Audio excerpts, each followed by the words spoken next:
Bonjour. La Bible dit dans 1 Chronique 13 au verset 14, l'arche de Dieu resta 3 mois dans la maison d'Obed-Édom, dans sa maison, et l'Éternel bénit la maison d'Obed-Édom et tout ce qui lui appartenait. Parce que l'arche de Dieu qui représentait la présence de Dieu était justement dans la maison d'Obed-Édom. Lui, il était béni. Le Seigneur l'avait béni, lui et toute sa maison. Ici, on parle de la présence de Dieu. Il est important que tu demeures dans la présence de Dieu. Lorsque tu demeures dans la présence de Dieu, alors tu attires la bénédiction dans ta vie. Comment demeurer dans la présence de Dieu? Il est important, premièrement, que tu te déconnectes du péché, que tu développes une aversion pour le péché, que tu aies le péché en horreur. Pourquoi? Parce que le péché te déconnecte de la présence de Dieu. Le péché te déconnecte de Dieu. Tous sont péchés et sont privés de la gloire de Dieu. Tous sont péchés, sont privés de la présence de Dieu.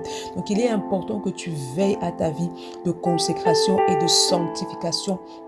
Parce que lorsque tu tombes dans le péché, alors tu te déconnectes de Dieu. Et si tu te déconnectes de Dieu, alors tu ne seras pas béni. Pourquoi? Parce que le péché apporte la destruction, le péché apporte la mort. Lorsque tu pèches, tu ouvres la porte à l'ennemi qui est là pour égorger, détruire. Donc il est important que tu demeures dans la présence de Dieu, sous la couverture spirituelle de Dieu. Et cela passe par une vie de consécration et de sanctification. Par toi-même, tu ne peux pas y arriver. Donc tu dois demander au Saint-Esprit de te donner la grâce de demeurer dans la sainteté.